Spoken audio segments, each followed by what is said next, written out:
ಸೂರ್ಯನ ಒಂದು ಬೆಳಕು ಹೇಗೆ ವಸ್ತುವಿನ ಮೇಲೆ ಬೀಳುತ್ತೆ. ಈ ವಸ್ತು ಆ ವಸ್ತು ಅಂತಿಲ್ಲ, ಅದಕ್ಕೆ ಎಲ್ಲದರಲ್ಲೂ ಪ್ರತಿಬಿಂಬಿಸುತ್ತೆ. ಅದರಲ್ಲೂ ಒಂದು 10 ಕೊಡ ನೀರಿಟ್ರೆ 10 ಕೊಡದಲ್ಲೂ ಒಂದೇ ಸೂರ್ಯ ಬಿಂಬ ಪ್ರತಿಬಿಂಬ ನಾವು ನೋಡ್ತೀವಿ. ಇದು ಒಂದು ಬಹಳ ಸುಲಭವಾದ ಸರಳವಾದ ಉದಾಹರಣೆ. ಹೀಗೇನೆ ಬ್ರಹ್ಮ ಚೈತನ್ಯ ರೂಪದಲ್ಲಿ ಚರಾಚರನಲ್ಲಿ ಎಲ್ಲ ವಸ್ತುಗಳಲ್ಲೂ ಪ್ರತಿಬಿಂಬಿಸಿದಾನೆ. ಅವನೆಲ್ಲದರಲ್ಲೂ ಇರೋನು ಪರಬ್ರಹ್ಮ.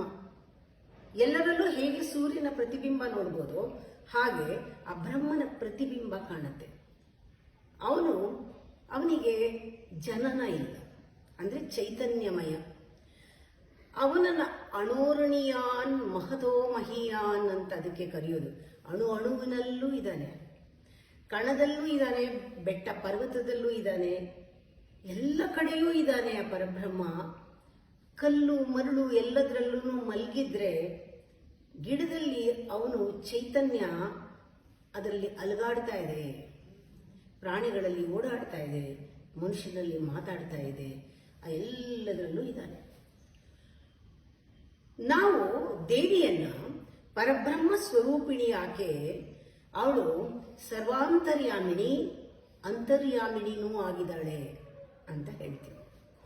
ಅಂತರ್ಯಾಮಿಣಿ ಆದಾಗ ನಮ್ಮ ಆತ್ಮ ಸ್ವರೂಪ ಸ್ವಸ್ವರೂಪದಲ್ಲಿ ಅವಳು ನಮಗೆ ಗೋಚರವಾಗ್ತಾಳೆ. ಇವತ್ತು ನಾವು ಲಕಾರ ಮಂತ್ರವನ್ನು ತೆಗೆದುಕೊಂಡಿದ್ದೀವಿ.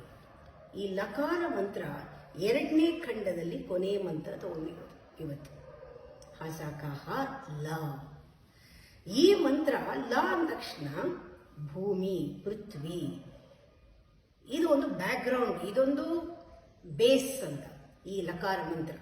ಅದರಿಂದ ಬಹಳ ಹತ್ತಿರವಾಗಿ ನಮ್ಗೆ ಅರ್ಥ ಆಗುತ್ತೆ. ನಮ್ಮ ಆತ್ಮಸ್ವರೂಪದಲ್ಲೇ ಪ್ರತಿಯೊಬ್ಬರಲ್ಲೂ ಇರೋದು, ನನ್ನೊಳಗೂ ಇದ್ದಾಳೆ ಅವಳು, ಆತ್ಮಸ್ವರೂಪದಲ್ಲಿ ಇದ್ದಾಳೆ ಅಂತ. ನಾವು ಸ್ವಲ್ಪ ವಿವೇಕದಲ್ಲಿ ಚಿಂತನೆ ಮಾಡಿದ್ರೆ, ಮನುಷ್ಯರಾಗಿ ನಾವು ಮಾಡುವ ಕಾರ್ಯ ಸ್ವಲ್ಪ ಭಾವ, ಭಕ್ತಿ, ಒಳ್ಳೆ ಚಿಂತನೆಗಳಿಂದ ಮಾಡುವಾಗ, ನಾವು ಸಂಪೂರ್ಣ ಅದಕ್ಕೆ ಕೊಟ್ಟು ಮಾಡಿದಾಗ ಆತ್ಮಕ್ಕೆ, ಇಲ್ಲಿ ಒಳಗಡೆ ಆತ್ಮಕ್ಕೆ ಏನಾಗುತ್ತೆ, ಖುಷಿ ಆಗುತ್ತೆ. ಅದೇ ಆತ್ಮ ಸುಖ ಅಂತ ಹೇಳ್ತಾರೆ. ಆತ್ಮ ಸುಖ ಯಾವಾಗ ಆಗುತ್ತೆ, ಅದು ನಾವು ಮಾಡಿದ ಕೆಲಸ ಏನೇ ಇರಬಹುದು, ಅದು ಅವಳು ಸ್ವೀಕರಿಸಿದಾಳೆ ಅಂತ ಒಂದು ಭಾವ ಬರುತ್ತೆ. ಇದು ಮಾಡಿದಾಗ ಆತ್ಮದಲ್ಲಿ ಸುಖ ಆದರೆ ಇದು ಅವಳಿಗೆ ತಲುಪಿದೆ, ಅವಳು ಅದನ್ನು ಸ್ವೀಕರಿಸಿದಾಳೆ. ನಮಗೆ ಸಮಾಧಾನ ಎಷ್ಟಾಗುತ್ತೆ ಅಂದರೆ, ಯಾಕೆಂದ್ರೆ ಅದು ಮಾಡುವಾಗ ಅವಳು ಅದನ್ನು ತಗೊಂಡಿದ್ದಾಳೆ. ಸ್ವಸ್ವರೂಪದಲ್ಲಿ ಆತ್ಮ ಸುಖವನ್ನ ಕೊಟ್ಟಾಗ ಆ ಪೂಜೆ, ನಾವು ಮಾಡಿದ ಕಾರ್ಯ ಪೂಜೆಯಾಗಿ ಅದು ಅವಳಿಗೆ ತಲುಪಿದೆ, ಅವಳದನ್ನು ಸ್ವೀಕರಿಸಿದಾಳೆ, ಇದು ಸಾರ್ಥಕ ಆಯಿತು ಅನ್ನೋ ಭಾವ ನಮಗೆ ಬರಬೇಕು. ಆ ರೀತಿ ಬರೀ ಹೂವು ಹಾಕೋದಲ್ಲ, ಎಲ್ಲ ಕಾರ್ಯಗಳು ಎಲ್ಲ ಮಾಡುವುದೇ ಆತ್ಮ ಸಮಾಧಾನ, ಆತ್ಮಕ್ಕೆ ಮಾಡೋದು. ಈ ಆತ್ಮ, ಈ ಯಾವುದನ್ನ ಹೇಳ್ತೀವೋ ಇದನ್ನ ಅಭಿಮಾನ ಅಂತ ಹೇಳ್ತೀವಿ. ಆತ್ಮಾಭಿಮಾನ, ಆತ್ಮಾಭಿಮಾನಕ್ಕೆ ಅಧಿದೇವತೆ ಆ ತಾಯಿ.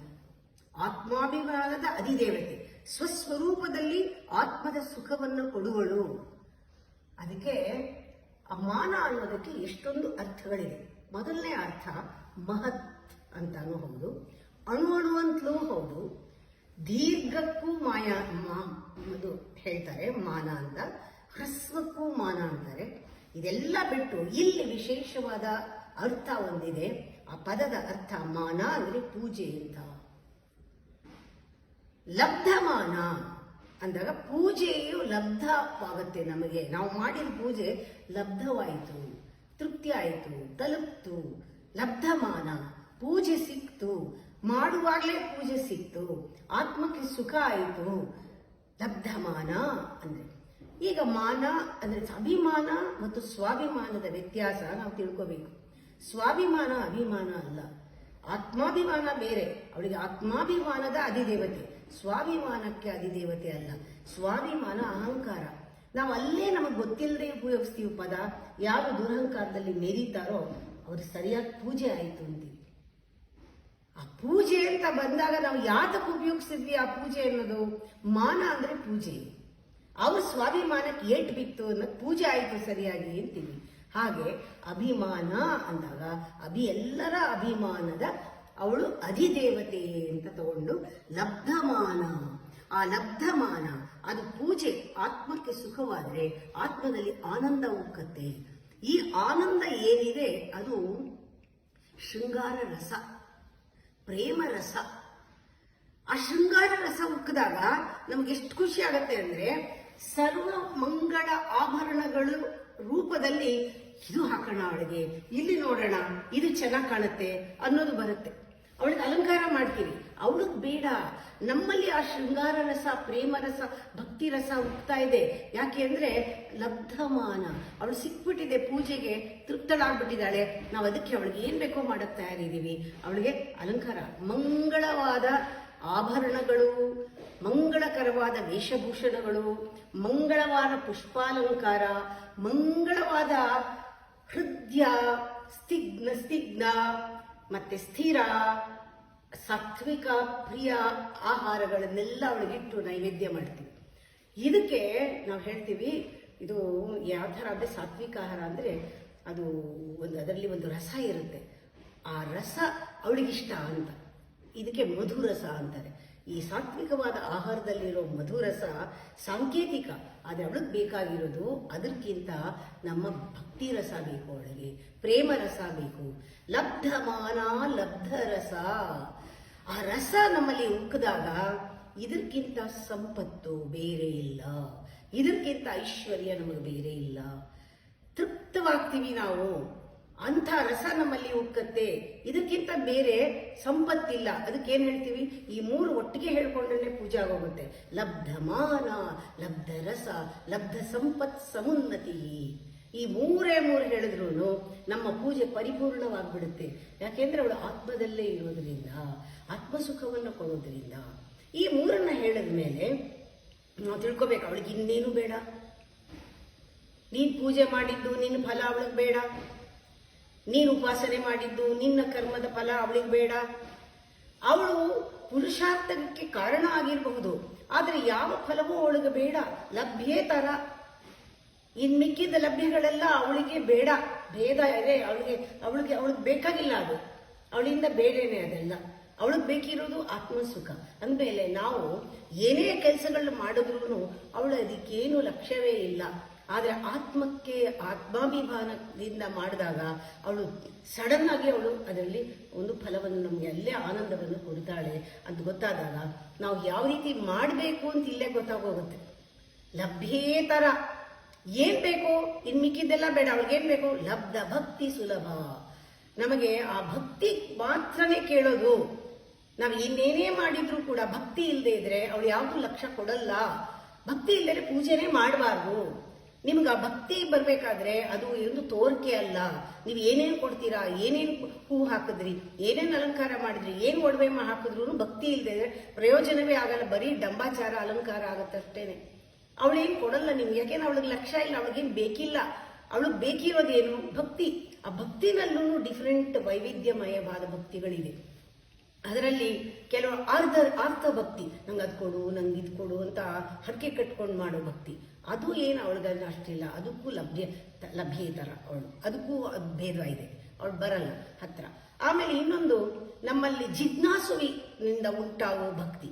ಆ ಜಿಜ್ಞಾಸುವಿನ ಭಕ್ತಿನೂ ಅವಳಿಗೆ ಬೇಕಿಲ್ಲ, ಬಿಟ್ಟಾಕ್ತಾಳೆ. ಆದರೆ ಒಂದು ಭಕ್ತಿ ಇದೆ, ಆ ಭಕ್ತಿ ಏಕಭಕ್ತಿ. ಏಕಭಕ್ತಿನಲ್ಲಿ ಬೇಕಿರೋದು ನನಗೆ ಅವಳು ಬೇಕು ಅಷ್ಟೇ. ಬ್ರಹ್ಮಾನಂದ ಬೇಕು, ಬ್ರಹ್ಮದಲ್ಲಿ ಐಕ್ಯವಾಗಬೇಕು. ಬ್ರಹ್ಮಜ್ಞಾನ, ಬ್ರಹ್ಮ ಸಾಕ್ಷಾತ್ಕಾರ, ಒಳಗಿರೋ ಆತ್ಮಕ್ಕೆ ಸುಖ, ಇಷ್ಟೇ ಕೇಳೋದು. ಇದೊಂದೇ ನನಗೆ ಬೇಕಿರೋದು. This is also only this ಅಂತ ಬರುತ್ತಲ್ಲ ಮನಸ್ಸಲ್ಲಿ, ಆ ಭಕ್ತಿ ಅವಳಿಗೆ ಬೇಕು. ಏಕಭಕ್ತಿ ಬೇಕು ಅವಳಿಗೆ. ಅದರಿಂದ ಅಂಥವರು ಯಾವ ಥರ ಸಿಗುತ್ತೆ ಅಂದರೆ, ನಾವು ಹಾಕೊಂಡ್ರೋ ಹಾರ ನಿರಾಯಸವಾಗಿ ನಮಗೆ ಸಿಗುತ್ತೆ.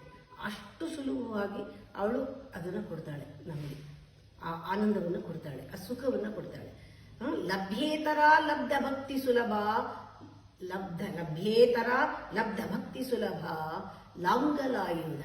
ಲಂಗಲಾಯುಧ ಅಂದ್ರೆ ನಾವು ಲಂಗಲಾಯುಧ ಈಸ್ ಆ ಒಂದು ಹಿಂದೆ ನಾವು ಹರಿ ಸೋದರಿ ಅಂತ, ಹರಿಪ್ರಿಯ ಹರಿ ಸೋದರಿ ಅಂತ ಅವಳಿಗೆ ಹೇಳಿದ್ವಿ ಹಕಾರದಲ್ಲಿ. ಹರಿಯ ಉದರಿ, ಹರಿಯ ಸಹೋದರಿ ಅಂತ. ಇಲ್ಲಿ ಸಹೋದರ, ಭೂಮಿ ಮೇಲೆ ಏನೇನು ನಡೀತೋ, ಲಕಾರ ಭೂಮಿ ಭೂತತ್ವ, ಅಲ್ಲಿ ಅವನು ಕೃಷ್ಣನ ತಮ್ಮನಾದ ಬಲರಾಮನ ಒಂದು ಸ್ವರೂಪ ಅವಳು. ಅದರಿಂದ ಬಲರಾಮನ ಸ್ವರೂಪ, ಬಲರಾಮನಲ್ಲಿ ಕೈಲಿರುವಂತಹ ಒಂದು ಹಲಾಯುಧದ ಸ್ವರೂಪ ಅವಳು. ಅದಕ್ಕೆ ನಾವು ಅದನ್ನ ಮೆನ್ಷನ್ ಮಾಡ್ತೀವಿ. ಈ ಭೂಮಿ ಮೇಲೆ ಹೆಚ್ಚು ಆಗಿರೋದು ಈ ಒಂದು ಶ್ಲೋಕಗಳಲ್ಲಿದೆ. ಇದು ಲಭ್ಯೇತರ ಲಬ್ಧ ಭಕ್ತಿ ಸುಲಭ ಲಂಗಲಾಯುಧ ಲಗ್ನ ಚಾಮರ ಹಸ್ತ ಶ್ರೀ ಶಾರದಾ ಪರಿವೀಜಿತ. ಒಂದು ದೊಡ್ಡ ನಾಮ ಇದು. ಇಲ್ಲೇನೆ ಶಾರದಾ ಮತ್ತು ಮಹಾಲಕ್ಷ್ಮಿ ಇಬ್ಬರು ಒಳಗೆ ಚಾಮರ ಬೀಳಿಸ್ತಾ ಸೇವೆ ಮಾಡ್ತಾ ಇದ್ದಾರೆ ನಿರಂತರವಾಗಿ. ಅದು ನಮ್ಮ ಉಸಿರಾಟನೇ. ಒಳಗಡೆ ಆತ್ಮಕ್ಕೆ ಸುಖ ಆಗ್ತಾ ಇರೋದು ನಮ್ಮ ನಿಧಾನವಾಗಿ ನಾವು ಉಸಿರಾಡ್ತೀವಲ್ಲ, ಆ ಒಂದು ಭಾವ ಭಕ್ತಿಯಿಂದ ಅದೇ ಚಾಮರ ಸೇವೆ. ಲಗ್ನ ಚಾಮರ ಹಸ್ತಶ್ರೀ ಶಾರದಾ ಪರಿವೀಜಿತ ಲಜ್ಜಾಪದ ಸಮಾರಾಧ್ಯ. ಲಜ್ಜಾಪದ ಅಂತ ಬಂದಾಗ ನಾವು ತಿಳ್ಕೋಬೇಕು, ಹೊರಗಡೆ ಏನೇ ಪೂಜೆ ಮಾಡಿದ್ರು ಎಲ್ಲರಿಗೂ ಗೊತ್ತಾಗೋ ಪೂಜೆ, ಎಲ್ಲರಿಗೂ ಗೊತ್ತಾಗ್ಸೋ ಪೂಜೆ, ಎಲ್ಲರಿಗೂ ಕಾಣಿಸೋ ಪೂಜೆ. ಆದರೆ ಲಜ್ಜಾಪದ ಅಂತ ಬರೋದು ನಾನು ಎಷ್ಟೋ ಸತಿ ಹೇಳ್ತೀನಿ. ಈ ತಾಯಿ ಪೂಜೆ ಆತ್ಮದ ಪೂಜೆ ಆಗಿರೋದ್ರಿಂದ, ಸ್ವಸ್ವರೂಪದಲ್ಲಿ ಅವಳು ಅದನ್ನು ತಗೊಳ್ಳೋದ್ರಿಂದ ಇದನ್ನು ಏನು ಹೇಳಕ್ ಆಗಲ್ಲ, ಹೇಳೋದು ಅಲ್ಲ. ಇದು ನಮ್ಮ ಒಳಗೇ ಆಗೋದು. ಆದಾಗ ಏನು ಅನುಭವ ಆಗುತ್ತೆ ಅನ್ನೋದೂ ಅದನ್ನು ಹೇಳ್ಕೊಳಕ್ಕಾಗಲ್ಲ. ಇದು ಒಂದು ಆಂತರ್ಯದ ಪೂಜೆ. ಇದು ಲಜ್ಜಾಪದ ಸಮಾರಾಧನೆ. ಅಂದು ರಹೋಯಾಗ ಇದು ಒಳಗಾಡ ಆಗುವಂಥದ್ದು. ಲಜ್ಜಾಪದ ಸಮಾರಾಧ್ಯ. ನಮ್ಮ ಅವಿದ್ಯೆಯನ್ನೆಲ್ಲ ಹಾಳು ಮಾಡಿಬಿಡ್ತಾಳೆ, ತೆಗೆದು ನಾಶ ಮಾಡಿಬಿಡ್ತಾಳೆ. ಲಂಪಟಳು. ಆ ಲಂಪಟ ಲಕುಲೇಶ್ವರಿ.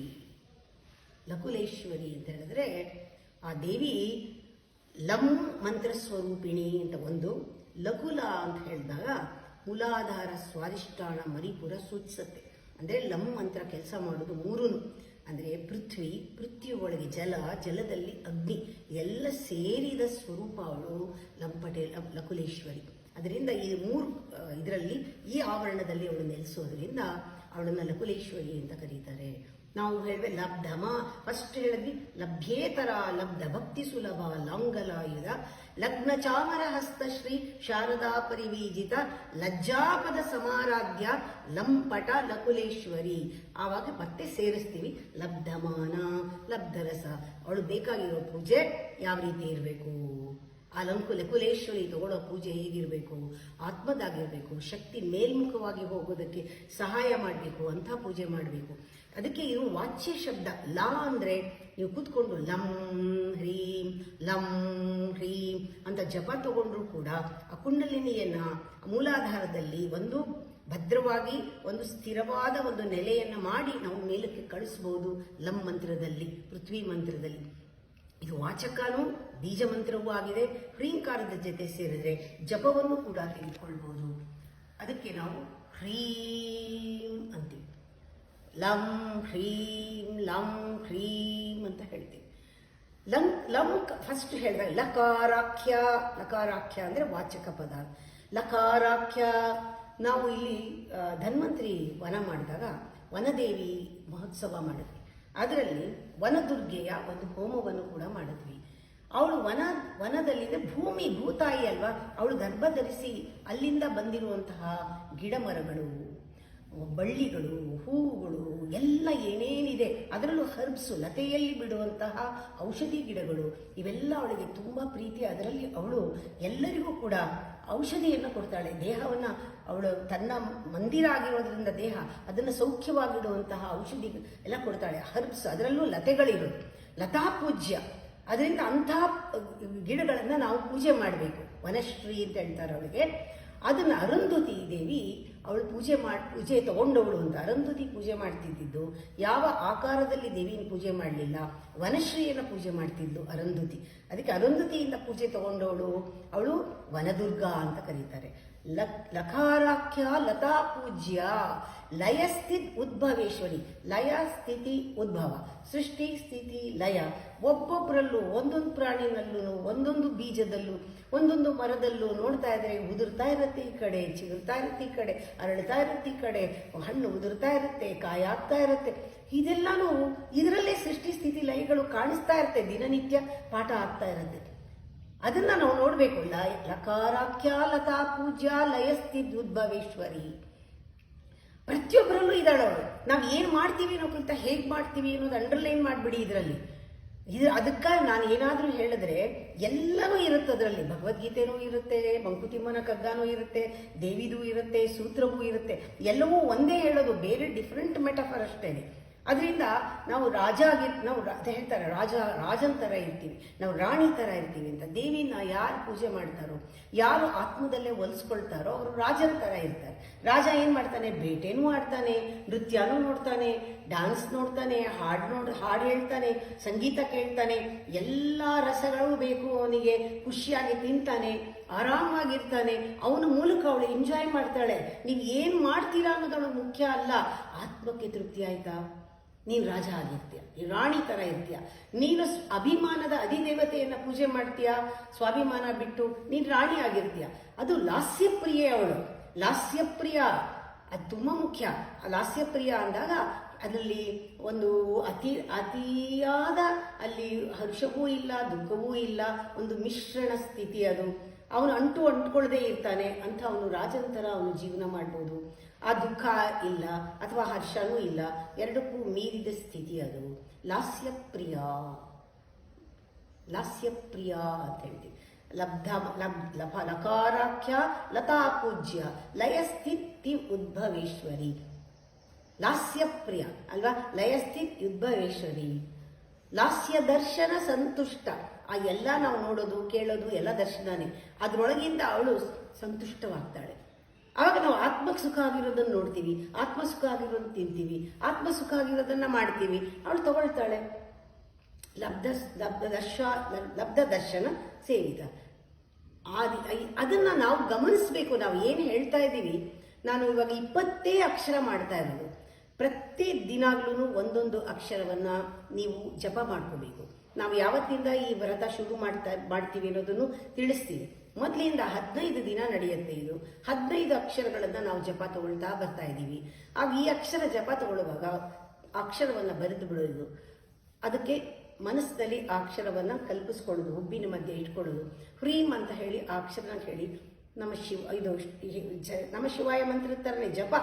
ಓಂ ನಮ ಶಿವಾಯ ಹೇಳಿ ಜಪ ಮಾಡ್ತೀವಿ, ಹಾಗೆ ಒಂದೊಂದು ಅಕ್ಷರ ಹೇಳಿ ಜಪ ಮಾಡಿ. ನಾನು ಇದನ್ನು ಹೇಳ್ತೀನಿ, ಹಾಗೆ ಮಾಡಬೇಕು. ಲಕಾರಾಖ್ಯ ಲತಾ ಪೂಜ್ಯ ಲಯಸ್ಥಿತಿ ಉದ್ಭವೇಶ್ವರಿ. ಓಂ ಲತಾ ಪೂಜ್ಯಾಯ ನಮಃ, ಹಾಗೆ ಒಂದೊಂದೇ ಹೇಳ್ಕೊಂಡು ಮಾಡಬೇಕು. ಲಯಸ್ಥಿತಿ ಉದ್ಭವೇಶ್ವರಿ. ಲಾಸ್ಯ ದರ್ಶನ ಸಂತುಷ್ಟ. ಲಾಭ ವಿವರ್ಜಿತ. ಲಾಭನೂ ಬೇಡ ಅವಳಿಗೆ, ಅದರಲ್ಲಿ ಏನು ಸಿಗತ್ತೆ ಅನ್ನೋದು ಬೇಡ. ಅವಳು ಅದನ್ನ ಪ್ರಾಸೆಸ್ನ ಎಂಜಾಯ್ ಮಾಡ್ತಾಳೆ. ಯಾವತ್ತೂ ಆತ್ಮಕ್ಕೆ ಸುಖ process, not the result, not your object. ಏನೂ ಆಬ್ಜೆಕ್ಟ್ ಇಲ್ಲ. ನೀವು ಮಾಡೋದನ್ನು ಖುಷಿ ಪಡ್ತಿದ್ರೆ ಅವಳು ಸುಖ ಕೊಡ್ತಾ ಇರ್ತಾಳೆ. ಅವಾಗ ನಿಮಗೆ ಮಾಡೋದ್ರಲ್ಲೇ ಹೆಚ್ಚು ಆನಂದ ಸಿಗ್ತಾ ಇರುತ್ತೆ. ಯಾಕೆ ಮಾಡಿದೆ, ಹೇಗೆ ಮಾಡಿದೆ, ಯಾಕೆ ಮಾಡಿದೆ, ಯಾರಿಗೋಸ್ಕರ ಮಾಡಿದೆ. ಲಾಭ ವಿವರ್ಜಿತ. ಲಂಘೇತರಾಜ್ಞಾ ನೋಡಿ, ಲಂಘೇತರಾಜ್ಞಾ ಅವಳ ಆಜ್ಞೆಯನ್ನ ಯಾರು ಮೀರಕ್ಕಾಗಲ್ಲ. ಅವಳು ಯಾವುದರಿಂದ ಡಿಸ್ಟರ್ಬೂ ಆಗಲ್ಲ. ನಾನು ಇದೆಲ್ಲ ಮಾಡುವಾಗ ಅನ್ಸುತ್ತೆ, ನಾವು ಭ್ರಮೆಯಿಂದ ಒಂದು ವಿಗ್ರಹವನ್ನು ಮಾಡ್ತೀವಿ, ಭ್ರಮೆಯಿಂದ ಏನೋ ಪೂಜೆ ಮಾಡಿದ್ರೆ ಖುಷಿ ಆಗುತ್ತೆ ಅನ್ನೋ ಒಂದು ಪೂಜೆ ಮಾಡ್ತೀವಿ. ಇದೆಲ್ಲ ಅವಳು ಯಾವುದೂ ಅವಳಿಗೆ ಲೆಕ್ಕಕ್ಕಿಲ್ಲ ಅಂತ ಆಗಲೇ ಹೇಳಿದೀವಿ. ನಂಗೆ ಬೇಡರ ಕಣ್ಣಪ್ಪ, ನಂಗೆ ಅಂಥ ಉದಾಹರಣೆನೇ ಬರೋದು. ಅವನು ತನ್ನ ಕಾಲನ್ನ ಶಿವಲಿಂಗದ ಮೇಲೆ ಇಟ್ಟ, ಹಾಗೆ ಅಂತ ಬೇರೆಯವ್ರು ಯಾರು ಇಡಕ್ಕಾಗಲ್ಲ. ಆ ಪರಿಸ್ಥಿತಿಯಲ್ಲಿ ಇಟ್ಟಾಗ ಅವನು ಎಕ್ಸೆಪ್ಷನ್. ಅವನಿಗೆ ಕಣ್ಣು ಬಂತು, ಕಣ್ಣು ಕೊಟ್ಟಾಗ ಆಮೇಲೆ ಕಣ್ಣು ಬಂತು ಅವನಿಗೆ. ಹಾಗೇನೆ ನಾವು ನೋಡಿದಾಗ ಎಷ್ಟೋ ಕಥೆಗಳಲ್ಲಿ ಭಕ್ತಾದಿಗಳು ಅವನು ಇದರಲ್ಲಿ ಯಾವುದು ಅವನು ಇದು ಭಕ್ತ ಕುಂಬಾರ, ಅವನಿಗೆ ಎಷ್ಟು ಭಕ್ತಿ ಇತ್ತು ಅಂದ್ರೆ ಆ ಮಗುನ ಹಾಕಿ ತುಳಿತಾ ಇದ್ರು ಅವನಿಗೆ ಗೊತ್ತೇ ಇರಲಿಲ್ಲ ತಪ್ಪ ಮಾಡಿದ್ದು. ಹೊರಗಡೆನೂ ನೋಡಿದ್ರೆ ನೀವು ತಪ್ಪು ಅನ್ಬೋದು, ಆದ್ರೆ ಆ ಮಗು ಬದುಕೊಳ್ತು. ಲಘುವಾಗಿ ಅವನಿಗೆ ಸಿದ್ಧಿಯನ್ನು ಕೊಟ್ಬಿಟ್ಲು, ವಾಪಸ್ ಬಂದ್ಬಿಡ್ತು ಆ ಮಗು. ಹೇಗಾಯ್ತು? ಅವನು ಗೊತ್ತಿಲ್ಲದೆ ಮಾಡಿಲ್ಲ, ಅವನ ಭಕ್ತಿಯಲ್ಲಿ ಅವನು ಒಪ್ಸಿದ್ದು. ಅದಕ್ಕೆ ಅವಳು ಬೇಗನೆ ನೋಡಿ ಅದಕ್ಕೆ ವರನೂ ಕೊಟ್ಬಿಡ್ತಾಳೆ. ಅವಳಿಗೆ ಈ ತರ ಕಂಡೀಷನ್ ಪೂಜೆ ಅಂತ ಇಲ್ಲ, ಕಂಡೀಷನ್ನೇ ಇಲ್ಲ, ಯಾವ ಕಂಡೀಷನ್ನೂ ಇಲ್ಲ. ಅವಳು ಯಾವುದನ್ನು ಕೇರ್ ಮಾಡಲ್ಲ. ನೀ ಹೀಗೆ ಮಾಡಬೇಕು ಅಂತ ಶಾಸ್ತ್ರದ ಪೂಜೆನೂ ಬೇಕಿಲ್ಲ, ಭಕ್ತಿ ಇದ್ಬಿಟ್ರೆ. ಅದಕ್ಕೆ ಏಕಭಕ್ತಿ ಅನ್ನೋದು. ಶಂಕರಾಚಾರ್ಯರು ಅವ್ರು ಕಾಡಲ್ಲಿ ಹೋಗ್ತಿದ್ದಾಗ ಸಂಧ್ಯಾ ವಂದನೆಗೆ ಟೈಮ್ ಆಗೋಯ್ತು, ಪೂಜೆ ಟೈಮ್ ಆಗೋಯ್ತು. ಏನ್ ಮಾಡ್ಬೇಕು? ಅವ್ರು ದಿನ ಅಷ್ಟೊತ್ತಿಗೆ ಪೂಜೆ ಮಾಡ್ತಿದ್ರು. ಅವ್ರು ನದಿ ದಾಟ್ಕೊಂಡು ಹೋಗೋದು ತುಂಬಾ ಕಷ್ಟ. ಶಿಷ್ಯ ಒಬ್ಬ ಇದ್ದ, ಅವನನ್ನೇ ಕೂಡ್ಸ್ಬಿಟ್ಟು ಮಾನಸ ಪೂಜೆ ಅವನಿಗೆ ಮಾಡ್ಬಿಟ್ರು, ಕಾಲ್ ತೊಳೆದು. ಇದು ಕಂಡೀಷನ್ ಮೀರಿದ್ದಲ್ವಾ, ಎಕ್ಸೆಪ್ಷನ್ಸ್. ಅದಕ್ಕೆ ಲಂಗೇತರಾಜ್ಞಾ ಇಲ್ಲ. ಅವಳು ಸರ್ವಾಂಗ ಸುಂದರಿ, ಸರ್ವಾಭರಣ ಭೂಷಿತೆ, ಸರ್ವಾಂತರ್ಯಾಮಿ. ಅದರಿಂದ ಲಂಗೇತರ ಲಬ್ಧ ಭಕ್ತಿ ಲಂಗಲಾಯುಧ ಇದು. ಅವಳು ಪೂಜೆ ತಗೊಂಡ್ಬಿಡ್ತಾಳೆ. ಅದಕ್ಕೆ ಸರ್ವಾಂಗ ಸುಂದರಿ. ಅದರಿಂದ ಅವಳನ್ನ ನಾವು ಲಾಸ್ಯಪ್ರಿಯ ಲಯಕರಿ ಲಜ್ಜಾರಂಭಾದಿ ವಂದಿತ ಅಂತ ಹೇಳ್ತೀವಿ. ಎಲ್ಲ ರಂಬೆ ಊರ್ವಶಿ ಎಲ್ಲರೂ ಅವಳನ್ನ ಪೂಜೆ ಮಾಡಿದ್ರು ಅಂತ ಲಲಿತಾ ಸಹಸ್ರನಾಮದಲ್ಲಿ. ಲಕಾರಾಖ್ಯ ಲತಾ ಪೂಜ್ಯ ಲಯಸ್ಥಿದ್ಯುದ್ಭವೇಶ್ವರಿ ಲಾಸ್ಯ ದರ್ಶನ ಸಂತುಷ್ಟ ಲಾಭಾಲಾಭ ವಿವರ್ಜಿತ ಲಂಗೇತರ ಲಬ್ಧ ಭಕ್ತಿ ಸುಲಭ ಲಾಂಗಲಾಯುಧ ಲಗ್ನ ಚಾಮರ ಹಸ್ತಶ್ರೀ ಶಾರದಾ ಪರಿಬೀಜಿತ ಲಜ್ಜಾಪದ ಸಮಾರಾಧ್ಯ ಲಂಪಟ ಲಕುಲೇಶ್ವರಿ ಲಬ್ಧಮಾನ ಲಬ್ಧರಸ. ಇದು ಹೇಳ್ಬೇಕಾದ್ರೆ ಲಂಗೇತರಾಜ್ಞ ಲಾವಣ್ಯ ಶಾಲಿನಿ ಲಘುಸಿದ್ದಿದ ಇದನ್ನೇ ಹೇಳಿ ತಕ್ಷಣ ಬರ ಕೊಟ್ಬಿಡ್ತಾಳೆ. ಅವನು ಯಾವಾಗ ಕಾಲಿಟ್ಟ ಅವನಿಗೆ ಆಗ್ಲೇನೆ ಕಣ್ ಕಿತ್ತು ಕೊಟ್ಟ, ಅಲ್ಲಿಗೆ ಮುಗೀತು, ಅವನ ಕಣ್ ಬಂತು ಅಂತಲೇ. ಲಘು ಅಂದ್ರೆ ಬೇಗನೆ, ಸಡನ್. ಇನ್ನೊಂದು ಲಘಿಮಾ ಸಿದ್ಧಿಯನ್ನು ಕೊಡ್ತಾಳೆ, ಹಗೂರ ಮಾಡ್ಬಿಡ್ತಾಳೆ ಎಲ್ಲಾನು. ಅದು ಕೂಡ ಲಘು ಸಿದ್ಧಿದ ಲಾಕ್ಷಾರಸ ಸವರ್ಣಾವ. ಅವಳನ್ನು ನಾವು ಯಾವ ಬಣ್ಣದಲ್ಲಿ ನೋಡಕ್ ಸಾಧ್ಯ? ಪೃಥ್ವಿ ಆದ್ದರಿಂದ ಆ ಕೆಮ್ಮಣ್ಣೆಲ್ಲ ನಾವು ಅರಿದ್ರೆ ಬರೋ ಕೆಂಪು ಬಣ್ಣ ಇರುತ್ತಲ್ಲ, ಲಾಕ್ಷಾರಸ ಬಣ್ಣ. ಅದು ಅರುಗಿನ ಬಣ್ಣ, ಅರುಗು ಕರ್ಗಿದ್ರೆ ಬರೋ ಬಣ್ಣ, ಅದು ಮದರಿಂಗಿ ಬಣ್ಣ, ಬಿಳಿ ಅದು ಲಾಕ್ಷಾರಸ ಸವರ್ಣಾಭ. ನೋಡಿ, ರಾಮ ಭೂಮಿ ಮೇಲೆ ಇದ್ದ, ಈ ಭೂಮಿ ಮೇಲೆ ರಾಮ ನಡೆದಿದ್ದಾನೆ, ಭೀಮ ಉಸಿರಾಡಿದ್ದಾನೆ. ಎಂತ ಒಂದು ಗಂಗೆಯನ್ನ ಆ ವ್ಯೋಮದಿಂದ ತಗೊಂಡು ಬಂದ. ಹೀಗೆ ನಾವು ನೋಡ್ತಾ ಇದ್ರೆ ಎಲ್ಲವೂ ಈ ಭೂಮಿ ಮೇಲೆ ನಡೆದಿರೋದು ಆ ದೇವಿಯ ಕೃಪೆಯಿಂದ. ಆ ಭೂಮಿನಲ್ಲೇ ನಾವು ಇವತ್ತಿರು ಉಸಿರಾಡ್ತಾ ಇರೋದು. ರಾಮ ಅವತಾರ ತೆಗೆದುಕೊಂಡಿದ್ದು, ಕೃಷ್ಣ ಅವತಾರ ತೆಗೆದುಕೊಂಡಿದ್ದು. ರಾಮ ಅವತಾರ ತೆಗೆದುಕೊಂಡಾಗ ಅವನು ಒಂದು ಮಣ್ಣಿನಿಂದಲೇ, ಆ ಕೆಂಪು ಮಣ್ಣಿನಿಂದಲೇ ಒಂದು ಲಿಂಗವನ್ನ ಮಾಡಿ ಶಿವ ಶಕ್ತಿ ಇಬ್ಬರನ್ನೂ ಕೂಡ ಪೂಜೆ ಮಾಡಿದ್ರು. ರಾಮ ಮತ್ತು ಸೀತೆ ಇಬ್ರು. ಅದು ಮಣ್ಣಿನ ಲಿಂಗ ಆಗಿತ್ತು. ಆಮೇಲೆ ಬರ್ತಾ ಬರ್ತಾ ಹಿಮದ ಲಿಂಗವಾಗಿ ಬಿಳಿ ಆಯಿತು. ಆ ಕೆಂಪು ಬಣ್ಣ ಅದಕ್ಕೆ ಹಾಗೆ ಉಳ್ಕೊಳ್ತು. ರಾಮ ಒಂದು ಲಿಂಗವನ್ನು ಪೂಜೆ ಮಾಡ್ದ. ಲಕ್ಷ್ಮಣಾಗ್ರಜ ಪೂಜಿತ ಲಾಕ್ಷಾರಸ ಸವರ್ಣಾಭ ಲಕ್ಷ್ಮಣಾಗ್ರಜ ಪೂಜಿತ ಲಭ್ಯೇತರ ಲಬ್ಧ ಭಕ್ತಿ ಸುಲಭ ಲಾಂಗಲಾಯುಧ ಲಗ್ನ ಚಾಮರ ಹಸ್ತಶ್ರೀ ಶಾರದಾ ಪರಿಬೀಜಿತ ಲಜ್ಜಾಪದ ಸಮಾರಾಧ್ಯ. ಹೇಳ್ತಾ ಇದ್ರೆ 20 ಅಕ್ಷರ ಇರ್ಬೋದು, ನಮಗೆ ದೃಢವಾಗಿ ಗೊತ್ತಾಗತ್ತೆ ಇದು ದೇಹ ಮಣ್ಣಿನಿಂದ ಮಾಡಿರೋದು. ಲಕಾರ ಲಂ ಮಂತ್ರವೇ ಬಹಳ ಶ್ರೇಷ್ಠವಾದ ಮಂತ್ರ, ಪೃಥ್ವಿ ಮಂತ್ರ ಇದು. ಈ ಮಂತ್ರದಲ್ಲಿ ಈ ಬೇಸ್ ಏನಿದೆ ಮೂಲಾಧಾರದವರೆಗೆ, ಅಲ್ಲಿ ದೇವಿ ಬಂದು ವಾಸಿಸ್ತಾಳೆ, ಅಲ್ಲಿದ್ದಾಳೆ. ಅವಳನ್ನ ಎಬ್ಬಿಸ್ಬೇಕು. ಅದು ಪೀಠ. ಅದರಿಂದ ಆ ಲಂ ಅನ್ನೋದೇ ಪೀಠದಲ್ಲಿ ಇರೋದ್ರಿಂದ ನಮ್ಮ ದೇಹನೇ ನಾವು ಅನ್ಕೊಂಡು ಆತ್ಮಸ್ವರೂಪದಲ್ಲಿರುವ ದೇವಿಯನ್ನ ನಾವು ಮನಸ್ಸಲ್ಲಿ ಅನ್ಕೊಂಡು ಆ ಅಭಿಮಾನಿ ದೇವತೆಯನ್ನ ಅಭಿಮಾನಕ್ಕೆ ಅಧಿಷ್ಠಾನ ದೇವತೆ ಅವಳನ್ನು ಆತ್ಮಸ್ವರೂಪದಲ್ಲಿ ಅವಳಿಗೆ ಆತ್ಮಕ್ಕೆ ತೃಪ್ತಿ ಕೊಡ್ತಾ ನಾವು ಕೆಲಸ ಮಾಡ್ತಾ ಇದ್ರೆ ಸಂತುಷ್ಟವಾಗ್ತಾಳೆ. ಇದಕ್ಕಿಂತ ಬೇರೆ ಸಂಪತ್ತು ಇಲ್ಲ.